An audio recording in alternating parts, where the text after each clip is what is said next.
Genghis Khan is widely considered one of the greatest military strategists in history. Born in 1162 in present-day Mongolia, he rose from humble beginnings to become the founder and emperor of the Mongol Empire, which at its height encompassed much of Asia, Eastern Europe, and the Middle East. To understand the strategic thinking of Genghis Khan, it's necessary to examine the tactics and principles that he employed to build and maintain his vast empire. One of Genghis Khan's most important strategic principles was the concept of fluidity. He recognized that rigid military formations were vulnerable to attack and could be easily outmaneuvered by more agile and flexible forces. As a result, he developed a highly mobile cavalry force that could quickly shift tactics and direction in response to changing battlefield conditions. Genghis Khan also prioritized intelligence gathering and information warfare.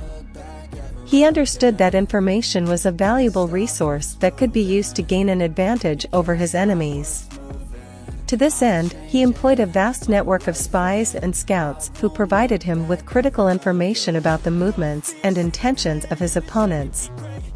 He also made use of psychological warfare tactics, such as spreading rumors and disinformation to sow confusion and dissent among enemy forces.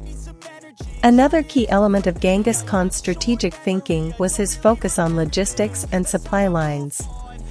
He recognized that an army could not sustain itself without a reliable source of food, water, and other essential supplies.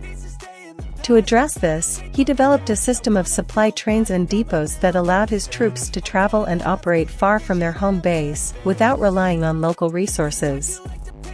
He also made use of strategic alliances and tribute payments to secure the loyalty and support of neighboring tribes and regions.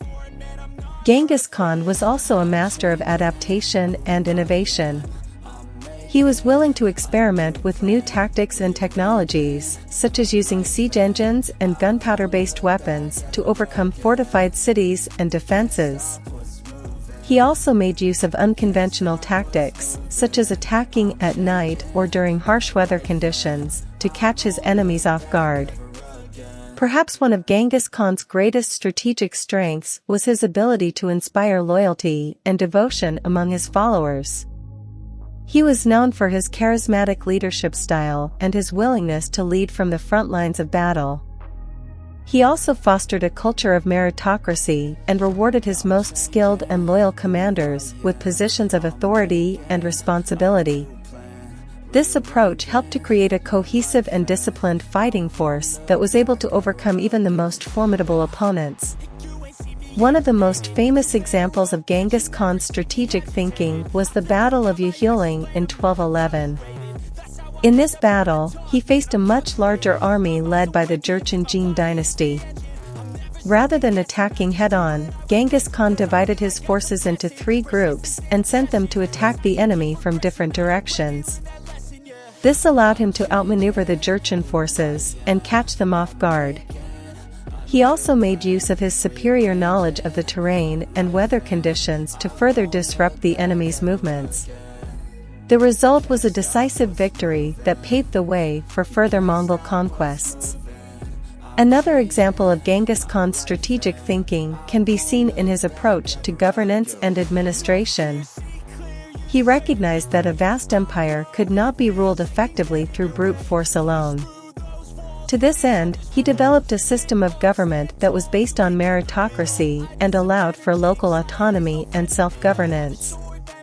He also encouraged religious tolerance and cultural exchange, which helped to foster a sense of unity and cooperation among the diverse peoples under his rule. In conclusion, Genghis Khan's strategic thinking was characterized by a focus on fluidity, intelligence gathering, logistics, adaptation, leadership, and governance. He recognized the importance of flexibility and agility on the battlefield